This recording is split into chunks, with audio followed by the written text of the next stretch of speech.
Hi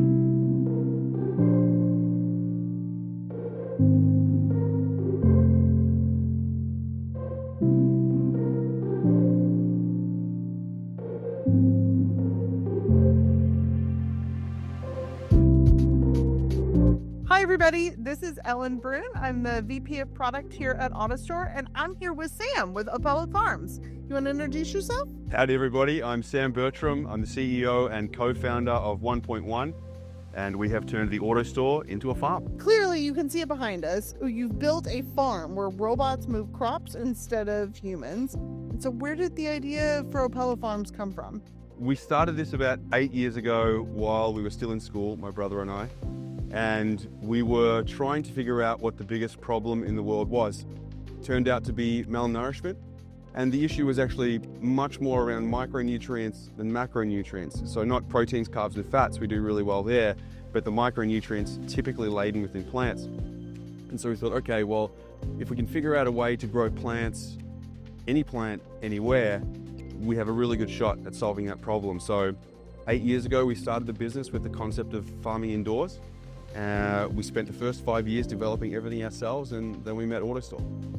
Our vision is to partner with all of the major grocery retailers, all the major food distributors, food manufacturers, and so forth. Put these farms inside distribution centers or immediately adjacent to distribution centers. That way we can almost eliminate shrinkage. That way we can eliminate that logistics step that costs so much. Once we do that, we can become nationally local. The greatest sales driver right now in fresh produce is local. It overtook organic. And that's really hard for the traditional farm to deliver on.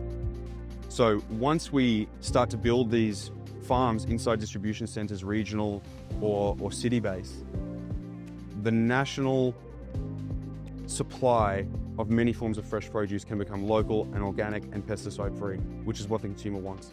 So that's our vision. We're at early stages here, and the way we think about scaling is much more around which crop we scale and when. So first we would scale with herbs and microgreens. The economics problems are largely solved there. Then we move into leafy greens, massive industry. Then we move into strawberries, mushrooms, and so on and so forth. So that's our sort of phase one vision for the business regarding food and micronutrients. And then we have phase 2 and 3. Well, it's really neat how you've taken the technology and kind of married your original vision and what we had, because it really is about how do you bring food and nutrition closer to the people who need it. And so how do you continue to drive that closer? And AutoStore has always really been about how do we look at hyper-localization of technology, products of various sources. Yes. It's a really neat way to get things in closer. And I'm sure there's also a food safety aspect of it. The less you're dragging stuff around the country and it's nice and safe indoors, you don't have to deal with some of the other food safety recalls that have been plaguing the industry as well. Much less prevalent, and so much of the product is imported. You know what I mean? And when you think, we spend a lot of time talking about national security from a defense perspective, AI perspective, certainly conversations we should have. What about food and pharmaceuticals? You know, these are just fundamental products that we need to manufacture here. And this is one of the main methods to do that. And it's a new territory, I think, for both of us to kind of play inside of this space. But I'm really proud of how the collaboration has gone together. How do you begin to take modern technology and begin to solve real world problems that are really facing people all across this country? It's magic to have a machine that grows a living thing to its greatest potential. It really is magic, and that's what the team's been focusing on. Plant scientists, engineers, all you can imagine to get to that goal. But, you know, as I said before, we spent a very long time and a lot of money developing what AutoStore really already had. And it was a great moment when we came together and said, you know, we can help you guys open up a market, obviously all the other benefits we mentioned. And it helps us because we have a pre-existing infrastructure with AutoStore that would have taken us 2 decades to build out. So we're happy as Larry, mate. Well, like you said, it's very cool. We've got a system that runs 24/7, 365, 99% uptime. Yep. Talk about to me a little bit, what does autonomy mean inside of like the agricultural space, or what does it mean for you guys? Now, so much automation exists outside of the actual farm itself. So you have automatic tray filling with the grow media. You have automatic seeding, first irrigation, insertion of the plants into the AutoStore grid. Once in the grid itself, that part's automated. Then when pulling it out, you pull it out of the system, out of the port, you put the product through a harvesting machine, a packaging machine, cleaning machines. There's so much automation along the entire processing line, but the pre-farm and post-farm automation already exists at a massive scale because of greenhouses, typically out of the Netherlands. So the part we had to really focus on was the automation of the farm itself. And so we could take advantage of the AutoStore robots. They just don't break. As much as we try, sorry AutoStore, as much as we try, we just can't break them. So being able to buy technology, you know, not all automation is the same. Being able to buy automation that actually works is a big differentiator from us and our competitors. And also, because AutoStore is so well tuned to be a warehouse automation system, meaning it can interact with lots of other automation systems, software and hardware, it just makes our life so much easier. It just makes it such an interesting mating with, like you said, automation and technology, because it's twice as fast as what's going outside, which means that the pre-farm process and that post-farm packaging is having to move at a much more rapid pace and trying to keep on top of it, keeping things fresh and meeting the demand of the customer. When you're shortening that cycle, Yes. not only are you growing things faster, you're getting things to people faster. It's a much more rapid acceleration of speed than the industry's really seen. Yes, and the number one thing, you know, it's important to us to grow quickly, but the number one thing is that we shorten the time between when it exits the farm and goes into your mouth. You know what I mean? That's really important to us because those nutrients can be preserved so much better when you're 20 miles away, not 2,000. Well, and on that, I was going to ask, because it sounds like this system right now, it looks at all of the inputs from the light to the water to the various different nutrients. We were talking a little earlier about all of the microbiota that are in the system. Does that really help with like the nutrition of the greens themselves? We're limited right now in the claims we can make about nutrition. We're putting together a white paper that we'll release probably Q1 of next year that will put that issue to bed.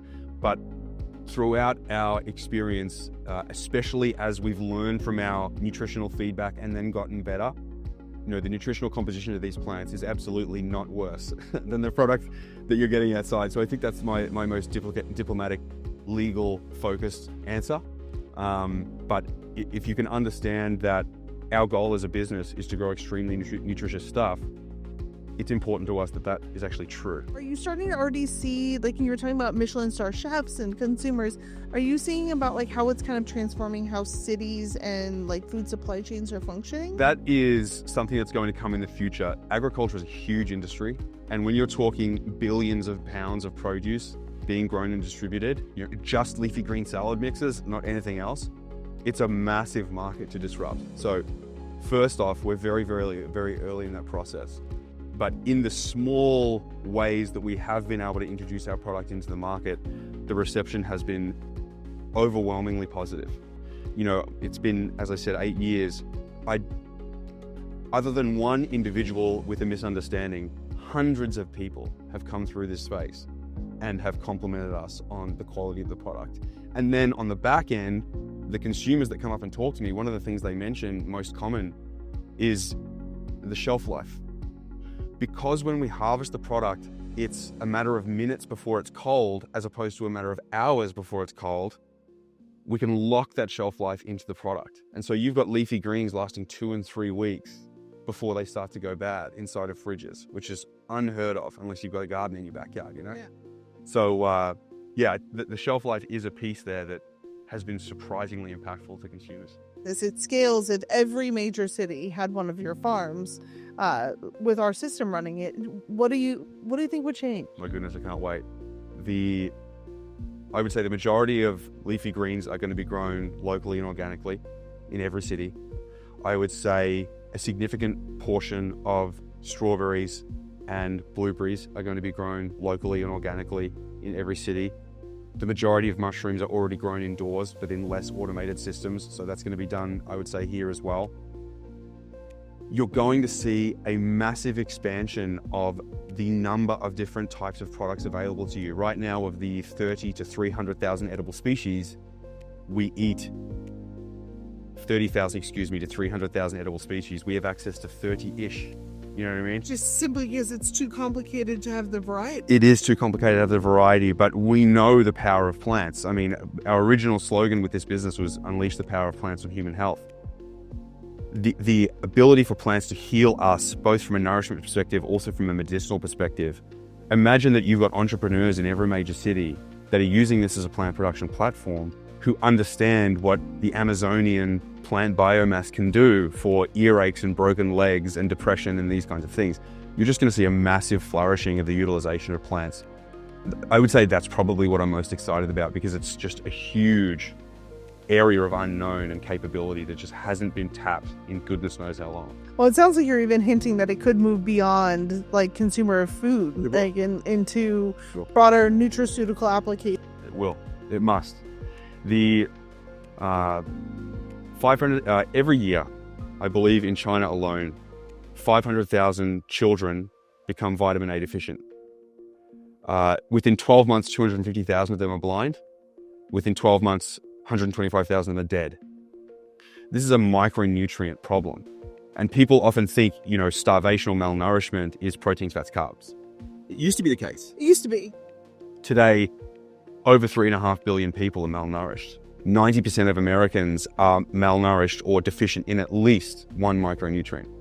That is the problem that we wish to solve, and we want to unleash the power of plants on that problem, not just from a nourishment perspective, also from a nutraceuticals and from a pharmaceutical perspective as well.